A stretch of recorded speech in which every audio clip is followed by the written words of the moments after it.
ਹੁਣ ਸਾਡਾ ਅਗਲਾ ਟੌਪਿਕ ਹੈ ਟਾਈਗਰ ਪ੍ਰੋਜੈਕਟ। ਟਾਈਗਰ ਨੂੰ ਅਸੀਂ ਕਹਿੰਦੇ ਆ ਬਾਘ। ਇਸ ਪ੍ਰੋਜੈਕਟ ਦਾ ਮੇਨ ਜਿਹੜਾ ਉਦੇਸ਼ ਆ ਬਾਘਾਂ ਦੀ ਸੁਰੱਖਿਆ ਅਤੇ ਉਹਨਾਂ ਦੀ ਹੋਂਦ ਨੂੰ ਬਚਾ ਕੇ ਰੱਖਣਾ। ਇਹ ਜਿਹੜੇ ਸਾਡੇ ਬਾਘ ਆ ਜਾਂ ਟਾਈਗਰ ਆ, ਇਹ ਹੌਲੀ ਹੌਲੀ ਸਾਡੇ ਦੇਸ਼ ਵਿੱਚੋਂ ਜਾਂ ਪੂਰੇ ਸੰਸਾਰ ਦੇ ਵਿੱਚੋਂ ਹੌਲੀ ਹੌਲੀ ਇਹਨਾਂ ਦੀ ਜਨਸੰਖਿਆ ਜਿਹੜੀ ਆ ਅਲੋਪ ਹੋ ਰਹੀ ਆ। ਇਸ ਕਰਕੇ ਇਹਨਾਂ ਦਾ ਖਿਆਲ ਰੱਖਣਾ ਜਿਹੜਾ ਪੂਰਾ ਸਾਡਾ ਫਰਜ਼ ਬਣਦਾ ਆ, ਕਿਉਂਕਿ ਇਹ ਈਕੋਸਿਸਟਮ ਨੂੰ ਇਹ ਕੀ ਆ ਪੂਰਾ ਕਰਦੇ ਆ ਜਾਂ ਫੂਡ ਚੇਨ ਨੂੰ ਪੂਰਾ ਕਰਦੇ ਆ। ਇਸ ਕਾਰਨ ਇਹਨਾਂ ਦੀ ਜਿਹੜੀ ਹੋਂਦ ਆ ਧਰਤੀ 'ਤੇ ਬਹੁਤ ਹੀ ਜ਼ਿਆਦਾ ਜ਼ਰੂਰੀ ਹੈ। ਹੁਣ ਜੇ ਓਵਰਆਲ ਗੱਲ ਕਰੀਏ ਪੂਰੇ ਸਾਡੇ ਭਾਰਤ ਦੇਸ਼ ਦੇ ਵਿੱਚ ਬਾਘਾਂ ਦੀ ਜਿਹੜੀ ਜਨਸੰਖਿਆ ਆ ਉਹ ਘਟਦੀ ਜਾ ਰਹੀ ਹੈ, ਪਰ ਸਤਪੁੜਾ ਨੈਸ਼ਨਲ ਪਾਰਕ ਵਿੱਚ ਇਹਨਾਂ ਦਾ ਵਾਧਾ ਹੋਇਆ, ਇਹਨਾਂ ਦੀ ਜਨਸੰਖਿਆ ਵਿੱਚ ਵਾਧਾ ਹੋਇਆ ਕਿਉਂਕਿ ਇੱਥੇ ਬਹੁਤ ਹੀ ਜ਼ਿਆਦਾ ਸਟ੍ਰਿਕਟ ਰੂਲਸ ਐਂਡ ਰੈਗੂਲੇਸ਼ਨਸ ਆ ਕਿ ਬਾਘਾਂ ਨੂੰ ਅਸੀਂ ਪੂਰਾ ਬਚਾ ਕੇ ਰੱਖਣਾ ਹੈ। ਅੱਗੇ ਅਸੀਂ ਗੱਲ ਕਰਨੀ ਆ ਖਾਤਮੇ ਦੀ ਕਗਾਰ 'ਤੇ ਪ੍ਰਜਾਤੀਆਂ ਜਾਂ ਫਿਰ ਇੰਡੇਂਜਰਡ ਸਪੀਸ਼ੀਜ਼, ਜੰਤੂਆਂ ਦੀਆਂ ਉਹ ਪ੍ਰਜਾਤੀਆਂ ਜਿਹੜੀਆਂ ਹੌਲੀ ਹੌਲੀ ਧਰਤੀ ਤੋਂ ਅਲੋਪ ਹੋ ਰਹੀਆਂ ਹਨ, ਉਹਨਾਂ ਨੂੰ ਕਹਿੰਦੇ ਆ ਅਸੀਂ ਖਾਤਮੇ ਦੀ ਕਗਾਰ 'ਤੇ ਪ੍ਰਜਾਤੀਆਂ। The species of animals whose number is decreasing on earth are endangered species। ਇਹਨਾਂ ਦੀ ਜਿਹੜੀ ਜਨਸੰਖਿਆ ਦੇ ਵਿੱਚ ਹੌਲੀ ਹੌਲੀ ਕਮੀ ਆ ਰਹੀ ਹੈ ਜੰਤੂਆਂ ਦੇ। ਇਹ ਜੰਤੂ ਹੌਲੀ ਹੌਲੀ ਧਰਤੀ ਤੋਂ ਅਲੋਪ ਹੋ ਰਹੇ ਆ, ਇਸ ਕਰਕੇ ਇਹਨਾਂ ਨੂੰ ਕਿਹਾ ਖਾਤਮੇ ਦੀ ਕਗਾਰ 'ਤੇ ਪ੍ਰਜਾਤੀਆਂ। ਹੁਣ ਅਸੀਂ ਗੱਲ ਕਰਦੇ ਹਾਂ ਡਾਇਨਾਸੌਰਸ ਦੀ। ਹੁਣ ਪਹਿਲਾਂ ਸਾਡੇ ਤੋਂ ਪਹਿਲਾਂ ਮਨੁੱਖ ਤੋਂ ਪਹਿਲਾਂ ਇਸ ਧਰਤੀ 'ਤੇ ਡਾਇਨਾਸੌਰਸ ਦਾ ਰਾਜ ਹੁੰਦਾ ਸੀਗਾ, ਜਿਸ ਤਰ੍ਹਾਂ ਇਸ ਟਾਈਮ ਮਨੁੱਖ ਦਾ ਰਾਜ ਹੈ। ਹੁਣ ਉਹਨਾਂ ਦੇ ਕੀ ਹੋਇਆ ਹੋਊਗਾ, ਕੋਈ ਵੀ ਨੈਚੁਰਲ ਕਲੈਮਿਟੀ ਕਰਕੇ, ਨੈਚੁਰਲ ਕੋਈ ਕੁਦਰਤੀ ਆਫਤ ਕਰਕੇ ਉਹਨਾਂ ਦੇ ਨਿਵਾਸ ਸਥਾਨ ਨਸ਼ਟ ਹੋ ਗਏ ਹੋਊਗੇ, ਜਿਸ ਕਾਰਨ ਉਹ ਹੌਲੀ ਹੌਲੀ ਧਰਤੀ 'ਤੇ ਅਲੋਪ ਹੋ ਗਏ। ਓਕੇ, ਹੁਣ ਅੱਗੇ ਅਸੀਂ ਗੱਲ ਕਰਨੀ ਆ ਸੰਕਟ ਕਾਲੀਨ ਪ੍ਰਜਾਤੀਆਂ ਦੀ, ਵਿਚ ਆਰ ਕਾਲਡ ਇੰਡੇਂਜਰਡ ਸਪੀਸ਼ੀਜ਼। ਪੌਦਿਆਂ ਅਤੇ ਜੰਤੂਆਂ ਦੀਆਂ ਉਹ ਪ੍ਰਜਾਤੀਆਂ ਜਿਨ੍ਹਾਂ ਦੀ ਸੰਖਿਆ ਘਟਦੀ ਜਾ ਰਹੀ ਹੈ, ਉਹਨਾਂ ਨੂੰ ਕਹਿੰਦੇ ਆ ਅਸੀਂ ਸੰਕਟ ਕਾਲੀਨ ਪ੍ਰਜਾਤੀਆਂ। ਅਸੀਂ ਪਹਿਲਾਂ ਵੀ ਇਹਦੇ ਬਾਰੇ ਗੱਲ ਕਰ ਚੁੱਕੇ ਹਾਂ, ਜਿਸ ਤਰ੍ਹਾਂ ਡਾਇਨਾਸੌਰਸ ਬਾਰੇ। ਡਾਇਨਾਸੌਰਸ ਕਿੱਦਾਂ ਧਰਤੀ ਤੋਂ ਖਤਮ ਹੋਏ, ਅਤੇ ਹੁਣ ਪਹਿਲਾਂ ਅਸੀਂ ਇੱਕ ਟਾਈਗਰ ਪ੍ਰੋਜੈਕਟ ਦੀ ਗੱਲ ਕੀਤੀ ਸੀਗੀ, ਜਿਸ ਵਿੱਚ ਬਾਘਾਂ ਦੀ ਸੰਖਿਆ ਜਿਹੜੀ ਘਟ ਰਹੀ ਆ ਅਤੇ ਸਤਪੁੜਾ ਨੈਸ਼ਨਲ ਪਾਰਕ ਵਿੱਚ ਇਸ ਦਾ ਵਾਧਾ ਹੋ ਰਿਹਾ ਹੈ। ਪਰ ਅਤੇ ਉਸ ਵਿੱਚ ਅਸੀਂ ਇਸ ਬਾਰੇ ਚਰਚਾ ਕਰ ਚੁੱਕੇ ਹਾਂ ਸੰਕਟ ਕਾਲੀਨ ਪ੍ਰਜਾਤੀਆਂ ਦੀ। ਇੰਡੇਂਜਰਡ ਸਪੀਸ਼ੀਜ਼ ਪੌਦਿਆਂ ਅਤੇ ਜੰਤੂਆਂ ਦੀਆਂ ਉਹ ਪ੍ਰਜਾਤੀਆਂ ਜਿਨ੍ਹਾਂ ਦੀ ਸੰਖਿਆ ਘਟਦੀ ਜਾ ਰਹੀ ਹੈ, ਉਹਨਾਂ ਨੂੰ ਕਹਿੰਦੇ ਅਸੀਂ ਸੰਕਟ ਕਾਲੀਨ ਪ੍ਰਜਾਤੀਆਂ। The species of plants and animals whose number is decreasing day by day, that species are called endangered species। ਹੁਣ ਸਾਡਾ ਅਗਲਾ ਟੌਪਿਕ ਹੈ ਰੈੱਡ ਡਾਟਾ ਬੁੱਕ। ਰੈੱਡ ਨਾਮ ਤੋਂ ਹੀ ਇੱਕ ਖਤਰੇ ਦਾ ਜਿਹੜਾ ਸਾਈਨ ਹੁੰਦਾ ਆ, ਉਸ ਦੇ ਸਾਈਨ ਦੇ ਆਧਾਰ 'ਤੇ ਹੀ ਇਸ ਨੂੰ ਰੱਖਿਆ ਹੈ। ਇਸ ਦਾ ਨਾਮ ਰੈੱਡ ਡਾਟਾ ਬੁੱਕ। ਉਹ ਕਿਤਾਬ ਜਿਸ ਵਿੱਚ ਖਾਤਮੇ ਦੇ ਕਗਾਰ 'ਤੇ ਪਹੁੰਚ ਚੁੱਕੀਆਂ ਪ੍ਰਜਾਤੀਆਂ ਦਾ ਰਿਕਾਰਡ ਹੁੰਦਾ ਹੈ। ਜਿਹੜੀਆਂ ਖਤਰੇ ਵਿੱਚ ਹੈ ਪ੍ਰਜਾਤੀਆਂ, ਉਹਨਾਂ ਦਾ ਰਿਕਾਰਡ ਜਿਸ ਕਿਤਾਬ ਵਿੱਚ ਹੁੰਦਾ ਹੈ, ਉਸ ਨੂੰ ਕਹਿੰਦੇ ਅਸੀਂ red data book. The book in which record of endangered species are kept, that books are called red data book. ਇਹ ਪੌਦਿਆਂ ਅਤੇ ਜੰਤੂਆਂ ਦੀਆਂ ਰੈੱਡ ਡਾਟਾ ਬੁੱਕਸ ਅਲੱਗ-ਅਲੱਗ ਹੁੰਦੀਆਂ। ਓਕੇ, ਅੱਗੇ ਹੈਗੀ ਹੈ ਗੱਲ ਸਾਡੀ ਪ੍ਰਵਾਸ ਦੀ, ਵਿਚ ਇਜ਼ ਕਾਲਡ ਮਾਈਗ੍ਰੇਸ਼ਨ। ਉਹ ਪੰਛੀ ਜੋ ਜਲਵਾਯੂ ਕੀ ਹੁੰਦਾ, ਕਲਾਈਮੈਟਿਕ ਚੇਂਜਸ ਕਰਕੇ, ਉਹ ਪੰਛੀ ਜੋ ਜਲਵਾਯੂ ਦੇ ਬਦਲਣ ਕਾਰਨ ਲੰਬੀਆਂ ਦੂਰੀਆਂ ਤੈਅ ਕਰਦੇ ਹਨ ਨੂੰ ਪ੍ਰਵਾਸੀ ਪੰਛੀ ਆਖਦੇ ਹਨ।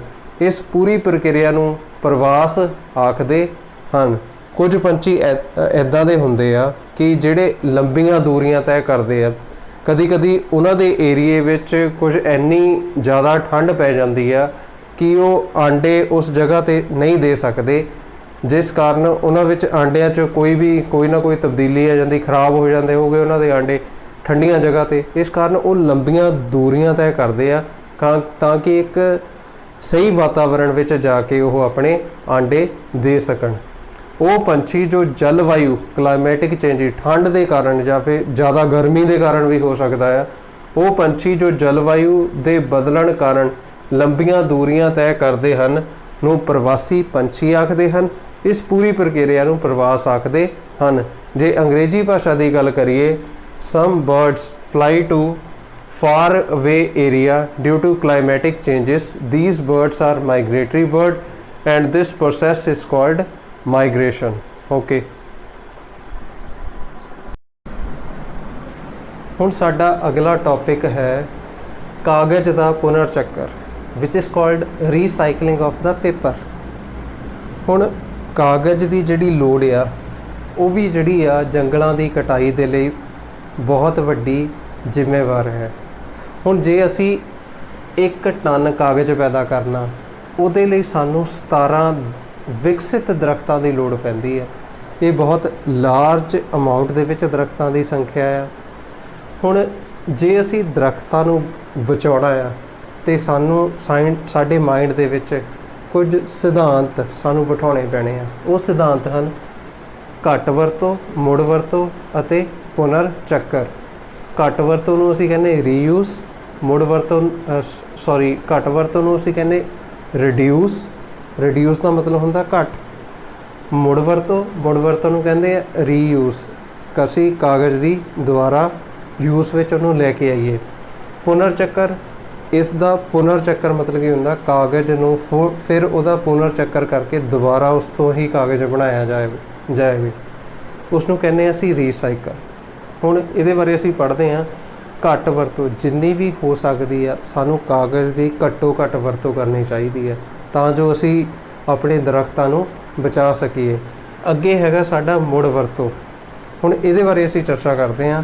ਜੇ ਮੰਨ ਲਓ ਹੁਣ ਅਸੀਂ ਸਾਲ ਦੇ ਵਿੱਚ ਸਾਡੀਆਂ ਪੂਰੇ ਸੈਸ਼ਨ ਦੌਰਾਨ 3 ਕਾਪੀਆਂ ਸਾਇੰਸ ਦੀਆਂ ਲੱਗਦੀਆਂ, ਪਹਿਲੀ ਵੀ ਭਰ ਗਈ, ਦੂਸਰੀ ਵੀ ਭਰ ਗਈ। ਹੁਣ ਤੀਸਰੀ ਜਿਹੜੀ ਆ ਅੱਧੀ ਭਰੀ ਹੈ। ਉਹਦਾ ਮਤਲਬ ਇਹ ਨਹੀਂ ਕਿ ਉਹ ਜਿਹੜੀ ਤੀਸਰੀ ਕਾਪੀ ਆ ਅਸੀਂ ਚੱਕ ਕੇ ਰੱਦੀ ਵਾਲੇ ਨੂੰ ਦੇ ਦਈਏ।